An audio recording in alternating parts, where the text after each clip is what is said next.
श्री स्वामी समर्थ. जय जय स्वामी समर्थ. तर मंडळी, माझ्या घराच्या उंबरट्यावर स्वामी तुझे नाव असू दे.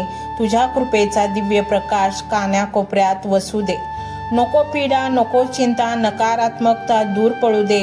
स्वामी समर्थ, तुझ्या नावाने हे घर माझे उजळू दे. हे समर्था, तू भक्तीचा कैवारी आहेस. माझ्या डोक्यावर असलेले कर्जाचे ओझे आता तू तुझ्या खांद्यावर घेतले आहेस अशी माझी खात्री आहे. मला सन्मार्गाने धन कमवण्याची बुद्धी दे आणि शक्ती दे. माझे हात नेहमी देणारे असू देत, घेणारे नाहीत. तुझ्या चरणी माझे सर्वस्व अर्पण आहे. माझ्या जीवनात फक्त मंगल आणि शुभच घडणार आहे. श्री स्वामी समर्थ. तर मंडळी, व्हिडिओला सुरुवात करूया. माझ्या बाळा, घाई करून व्हिडिओ बंद करू नकोस. अर्ध्यातून सोडून जाणं खूप सोपं असतं, पण जे शेवटपर्यंत टिकून राहतात त्यांच्याच पदरात यशाची मोती पडतात.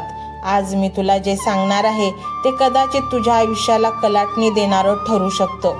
त्यामुळे आपलं हे नातं तुटू देऊ नकोस. शेवटच्या सेकंदापर्यंत माझ्यासोबत या आवाजासोबत राहा, कारण शेवटी मी तुला एक असं गुपित सांगणार आहे जे तुला या दुःखाच्या चक्रव्यूहातून बाहेर काढेल. मंडळी, मला तुमची तडफड जाणवते. तू घरात वावरतेस, हसतेस, सगळ्यांशी बोलतेस, पण तुझं मन तिथे नाहीये. तुझं मन कुठेतरी हरवलंय, कुठेतरी घाबरलंय. तुला सतत वाटते की मनावर एक अनामिक दडपण आले आहे ना. श्वास घेतानाही जड वाटतंय, कारण तू तुझ्या मनाच्या खोलीत इतरांनी दिलेला कचरा म्हणजेच त्यांचे टोमणे आणि अपमान साठवून ठेवला आहेस. माझ्या बाळा, तू त्या दिव्यासारखी आहेस जो देवाच्या गाभाऱ्यात जळतो. तुझं आयुष्यच तो गाभारा झाले आहे. संकटांचे वारे येतात, तुला हलवून जातात, पण तू विझत नाहीस. का? कारण तुझ्या त्या ज्योतीमध्ये स्वामींच्या नावाचे तेल वात आहे. जोपर्यंत स्वामींचे नाव तुझ्या श्वासात आहे तोपर्यंत जगातील कोणतेही वादळ तुला विझवू शकत नाही. तुला एक विचारू, जेव्हा घरातलं दूध उतू जातं तेव्हा आपण गॅस बंद करतो, दुधाला दोष देत नाही. तसंच जेव्हा घरातली परिस्थिती हाताबाहेर जाते तेव्हा भांडण करून उपयोग नसतो, तर थोडा वेळ शांत राहायचं असतं. तुझी शांतता हेच तुझं सर्वात मोठं शस्त्र आहे. लोक तुला उचकवण्याचा प्रयत्न करतील, तुला रडवतील, जेणेकरून तू काहीतरी चुकीचं बोलावं आणि त्यांना तुला वाईट ठरवता यावं. पण तू त्यांच्या जाळ्यात अडकू नकोस. तू फक्त स्वामींच्या चरणाकडे बघ. मंडळी, एक स्त्री म्हणून आपल्याला देवाने सहनशीलतेचा वरदान दिलं आहे, पण याचा अर्थ असा नाही की आपण लाचार व्हायचं. तू स्वामींची वाघीण आहेस. वाघीण विनाकारण ओरडत नाही, पण तिची नुसती नजर सुद्धा समोरच्याला गप्प बसवू शकते. तुला तो दरारा तुझ्या वागण्यातून आणायचा आहे, आवाजातून नाही. तुझं कर्तृत्व असं असू दे की लोकांनी तुझ्याकडे बघून मान झुकवली पाहिजे. आणि आता एक मघाशी मी तुला म्हटलं होतं की शेवटपर्यंत थांब. का? कारण मला तुला एक मंत्र द्यायचा आहे जो शब्दांचा नाही तर कृतीचा आहे. तुझ्या आयुष्यातल्या दुःखाचे मूळ कारण काय आहे माहीत आहे का? अपेक्षा. तू अजूनही त्या लोकांकडून अपेक्षा प्रेमाची करतेस ज्यांनी प्रेमाची भाषाही कळत नाही. ज्या झाडाला काटेच आहेत तिथे फुलांची अपेक्षा करून तू स्वतःला का रडवतेस? आत्तापासून एक निर्णय घे. मी कोणासाठीही जगणार नाही. मी फक्त स्वामींसाठी आणि स्वतःसाठी जगेल. ज्या दिवशी तू लोकांकडून अपेक्षा करण्याचं थांबवशील त्या दिवशी तुझ्या मनावरचा 90% भार हलका होईल. माझ्या बाळा, तू एकटी नाहीस. तुझा हा प्रवास खडतर आहे, पण तो तुला एका सुंदर ठिकाणी घेऊन जाणार आहे. फक्त अर्ध्या रस्त्यातून माघार घेऊ नकोस. स्वामींचा हात धरला आहेस ना, मग डोळे झाकानी चालत राहा. ते तुला कधीच पडू देणार नाहीत. बाळा, तुला माहिती आहे, कधी कधी तुझी ही शांतता खूप काही सांगून जाते. तू ओठांनी जरी काही बोलली नाही तरी तुझे डोळे एका प्रचंड वेदनेची साक्ष देऊन जातात. आणि म्हणूनच हा मंत्र संपूर्ण ऐक. तुझे सर्व दुःख निघून जाईल आणि तुझ्या जीवनात सोन्यासारखे तुझे जीवन उजळेल. हा मंत्र अतिशय ऊर्जावान आहे आणि तुझ्या जीवनातील सर्व दुःख नष्ट करण्यास तत्पर आहे. आणि म्हणूनच हा मंत्र तू संपूर्ण ऐक. अर्धवट ऐकण्याची चूक करू नको, कारण अर्धवट भक्ती स्वामींना आवडत नाही. मंत्र मोबाईलवर लावायचा आहे. डोळे घट्ट मिटून घ्यायचे आहेत. डोळ्यांसमोर स्वामींची मूर्ती आणायची आहे आणि स्वामींना प्रार्थना करायची आहे. हे स्वामी महाराजा, माझे हे संकट दूर कर, माझी ही इच्छा पूर्ण कर, माझे कुटुंब सुखासमाधानाने राहू देत. मंडळी, स्वामी हे भक्तवत्सल आहेत. ते भक्तांवर खूप प्रेम करतात. त्यांनी आपल्या भक्तांना बाळ मानलेले आहे आणि आई बाळाची इच्छा तर पूर्ण करणारच. त्यामुळे स्वामी तुम्हाला नक्कीच मदत करतील. मंडळी, एवढं सगळं करायला अर्धा मिनिट खूप झाला आणि एवढा वेळ तर तुमच्याकडे असेलच. बाकीचा सर्व व्हिडिओ तुम्ही मोबाईलवर सोडून द्या. तो त्याची पॉझिटिव्हिटी पसरवत राहील. तुम्ही दैनंदिनी कामं करता करता त्या मंत्राचे श्रवण करा आणि मनातल्या मनात जप देखील करा. फायदा नक्कीच होईल.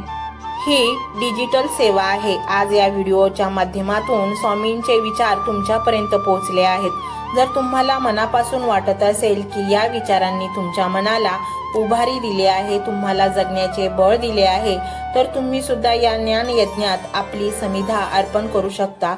पूर्वी लोक मंदिरात जाऊन दानपेटीमध्ये गुप्तदान करत असत, कारण गुप्तदानाचे फळ अनंत असते. आजच्या युगात व्हिडिओच्या खाली जे सुपर थँक्सचे बटन आहे ते एका डिजिटल दानपेटी सारखेच आहे. जर तुमची इच्छा असेल आणि तुमची परिस्थिती असेल तर यथाशक्ती, मग ती रक्कम कितीही छोटी असो वा मोठी, तुम्ही या सुपर थँक्सच्या माध्यमातून स्वामींच्या कार्यासाठी अर्पण करू शकता. हे पैसे कोणाच्या वैयक्तिक फायद्यासाठी नाही, तर हे विचार, ही सकारात्मक ऊर्जा अशाच लाखो दुःखी लोकांपर्यंत पोहोचवण्यासाठी वापरली जातील. लक्षात ठेवा, सक्ती नाही तर भक्ती महत्वाची आहे. ज्याला वाटतं की स्वामींनी मला मार्ग दाखवला म्हणून कृतज्ञता म्हणून मी हे फुल ना फुलाची पाकळी अर्पण करतो, त्यांनीच या बटनावर क्लिक करून आपले योगदान द्यावे. तुमची ही छोटीशी मदत कोणाचे तरी आयुष्य बदलणाऱ्या व्हिडिओच्या निर्मितीसाठी मोलाचे ठरेल.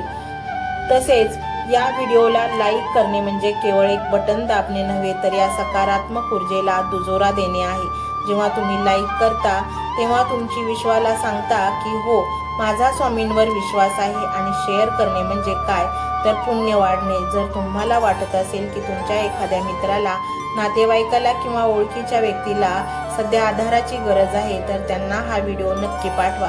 कदाचित तुमचे एक शेअर करण्याचे कर्म त्यांना आत्महत्येसारख्या विचारांपासून परावृत्त करू शकेल किंवा त्यांना नैराश्यातून बाहेर काढेल.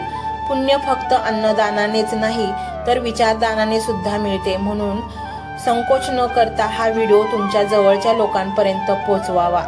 आणि हो, स्वामींच्या या दरबारात रोज हजेरी लावण्यासाठी चॅनलला सबस्क्राईब करा व बेल आयकॉनचे बटन देखील प्रेस करा. जेव्हा स्वामींचा संदेश येईल तेव्हा सर्वात आधी तो तुमच्यापर्यंत पोहोचेल.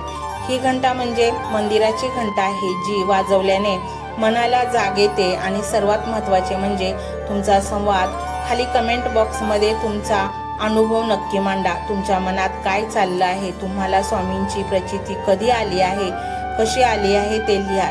जेव्हा तुम्ही श्री स्वामी समर्थ किंवा भिवू नकोस मी तुझ्या पाठीशी आहे असं लिहून कमेंट करता, तेव्हा ते केवळ शब्द नसतात, तर ती लिखित जप असतो. तुमच्या त्या कमेंटकडे पाहून दुसऱ्या एखाद्या भक्ताला प्रेरणा मिळू शकते. तुमची एक कमेंट हजारो लोकांचा विश्वास वाढवू शकते.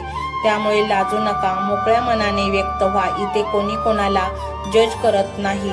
आपण सर्वजण त्या एकाच माऊलीचे लेकरे आहोत. तुमचा हा प्रतिसादच या कार्याला पुढे नेण्याची प्रेरणा देतो. तर पाहूया तो शक्तिशाली रहस्यमय मंत्र काय आहे. तो मंत्र असा आहे.